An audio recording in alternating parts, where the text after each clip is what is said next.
So now let's look at entering new services. Most commonly, you'll have a few records open at one time. So for the active client, we just simply tap New Service or hit Command or Control 2. I could actually just close this window and enter all the new service information right here. If I needed to go back to Chris Mass's main record, I simply tap that, and that brings up his main record again. So we always have a way to go back. So let's assume that we're now in the waiting area and Chris Mass has just walked in for his adjustment. The assistant taps New Service or hits Command or Control 2 and then enters the time.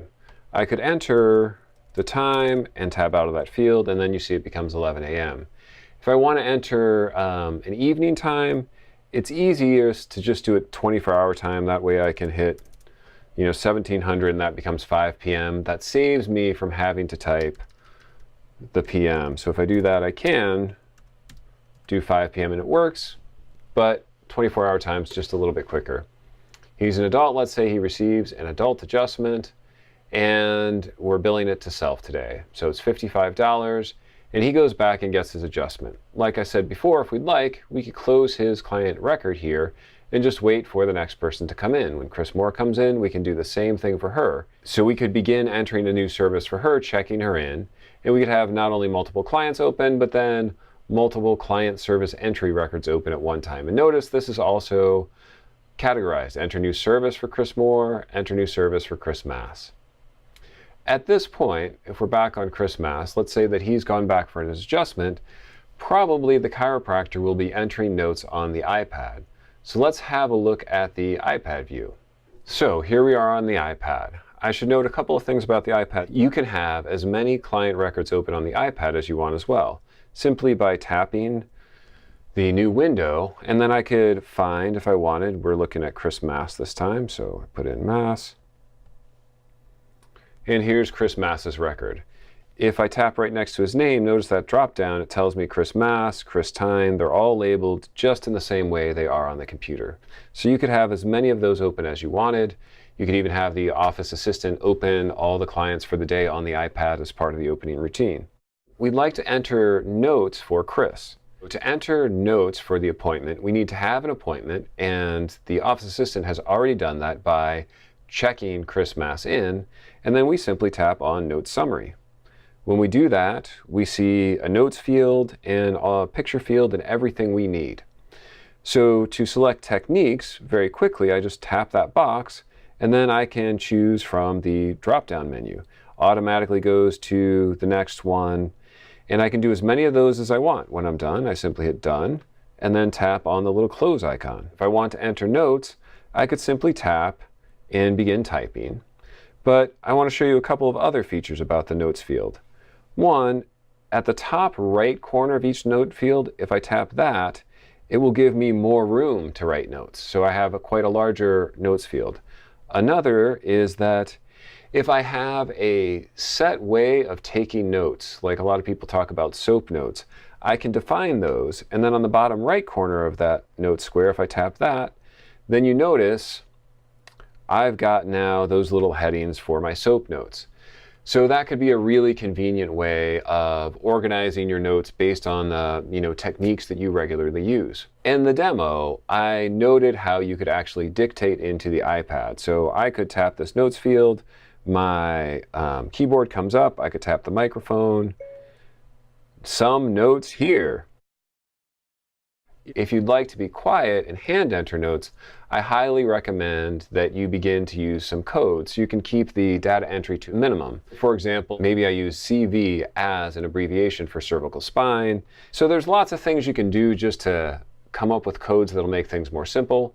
But again, you've got a ton of space and you can actually fill that space up and scroll through it as well. So entering notes is really flexible. You can type little codes. You could put in your pre-formatted notes, or you could expand the note field.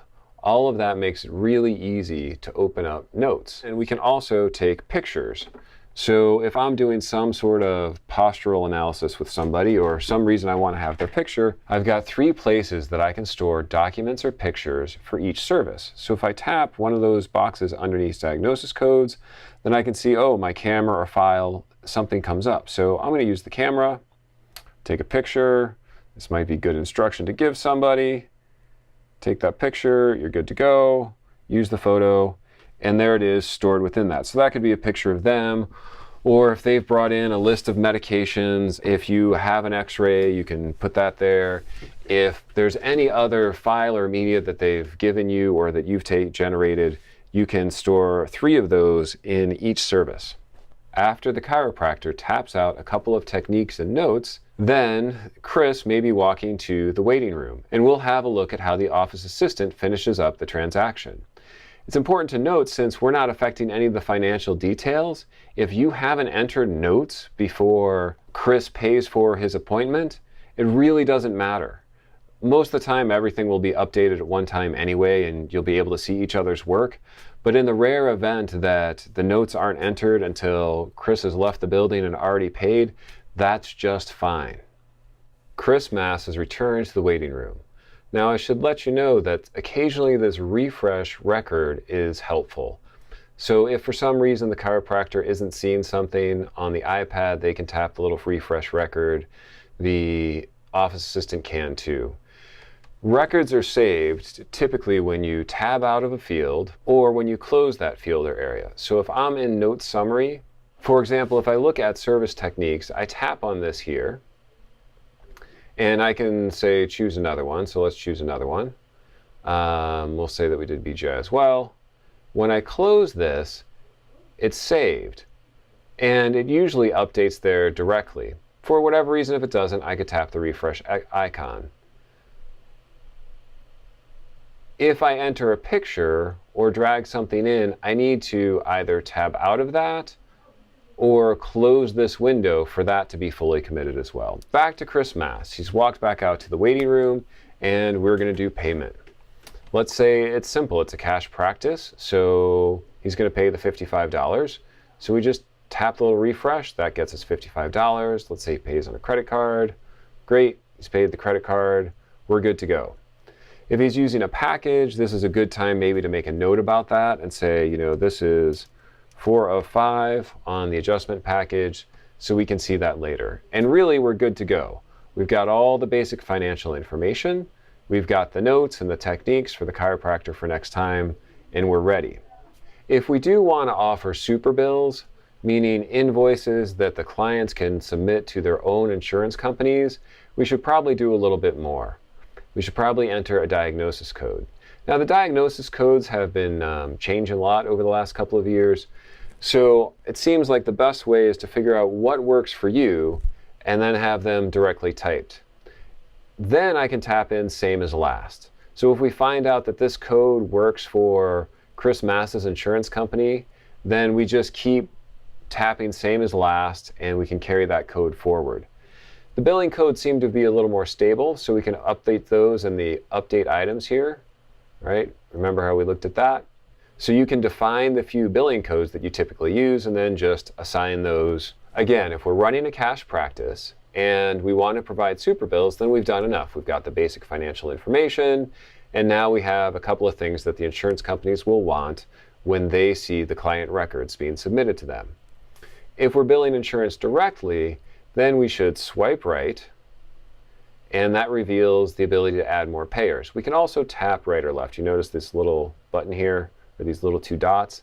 They're not highlighted, meaning there's no secondary payer at this point. So let's change this. Let's say that Chris has a $15 copay, and that he only paid $15. And now we're going to add another payer just by clicking on that plus button. We go to the drop down. We see that he has Acme Insurance. How do we know that? So let's just quick review. We tap on Chris's main record. We go to payors. That's where we defined that he has Acme Insurance. And if we've forgotten, his copay is $15. That's how I could remember that for this. And maybe he gets 25 visits a year. So we're back here. We're going to charge the balance of the $55 to the insurance company, and we enter 0 because they have yet to pay us. So we're good to go. Now notice, as soon as I did that, we got this little highlight around this. So if I am looking at records, let's say I want to see all client services, and I'm scanning through those, this will only appear when there are multiple payors. So let's check that out. I hit all client services, and we can see now this is record 1 of 17. I go back one, so there's no highlight here because there was no secondary insurance. We swipe over, and it was just a $50 charge, and he paid it. That's that. So you can also look at all client services, and you can go through those back and forth. Remember, you can use Control up and down to take you back and forth between the records. So let's check back in on Chris's main record and look at it, the All Services tab there. So I tap, I go back to All Services, and you notice my little payment note, 4 of 5, which we had from here, came through, and that $55 was billed, 15 was paid, and it was billed both to Self and Acme Insurance. So everything's come forward. If you look a little more closely, you'll notice I've just been entering notes, so clearly 4 of 5 doesn't match after 5 of 5, but you can follow your own numbering on that. So the All Services tab gives you a great overview, and you can just scroll through, notice relatively how frequently they've been coming in, what's been happening. So this is more of a financial perspective, whereas the note summary is more of a technique or service perspective. So it tells us what happened, what our notes were, gives us files, etc. So let's say that we want to send Chris an invoice. He wants something for his own records. I go to Invoices, I hit Invoice, and I can enter 11-2016, and Halloween 2016, great, that's today. And I've got a statement, no worries. So right now he owes 0 and everything's good. This little previous balance means that before, say at the end of 2015, he had a $40 credit that just carried forward, and that doesn't show up. So previous payments, credits or debits from the previous year will show up in that previous balance. So anyway, he was charged $295, he paid $255, he owes us nothing, and it shows everything from this year. So I could obviously print this, I could export a PDF of it, or if I wanted to be super quick, I could just email the PDF to the client directly. So once again, we get an email to Chris with the invoice attached as a PDF. So you don't even have to print anything. And again, if you're running everything from your iPad, there are printers that can print from an iPad, but this is a really handy way to do with less paper. Since we've just billed insurance directly for Chris Mass, it really wouldn't make sense for us to offer him a super bill for this. That's kind of a separate business model. Typically, if you're offering a super bill, you have a cash practice and you are not billing insurance directly. You're just entering the appropriate code so that they can submit.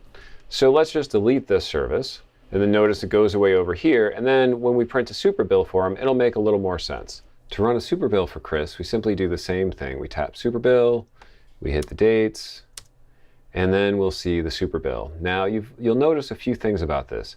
It has your license number, which the insurance companies need. It has the tax ID, which the insurance companies need. It has the note to the client on how to pair this with their insurance forms to submit it for payment. And then you'll notice the diagnosis codes come through, the billing codes come through, and all of the services are there. At the bottom, you'll notice that patient has paid all charges. So that's actually important. They're not supposed to submit anything to insurance that they haven't already paid if they're doing it this way. Also, the math may not work out if they haven't already paid all the charges. One final thing on super bills. We're going to run a super bill for Chris Moore. And we'll notice that sometimes we don't want certain things to appear on the bill. For example, this attended lecture. I can select that and notice that when I do, this little black bar highlights that row, the October 14th lecture, and I can tap omit, and that lecture disappears. So I can hide things that I might be using. I might have a service code, for example, of did not schedule.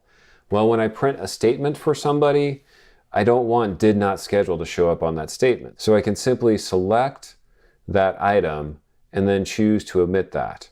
I don't want to omit any financial information, like I wouldn't want to omit a package or a consultation, but just those notes that we take sometimes, like didn't schedule or attended lecture, that wouldn't hold much meaning for the client or for the insurance company. All right, so that is entering services and doing invoices for clients.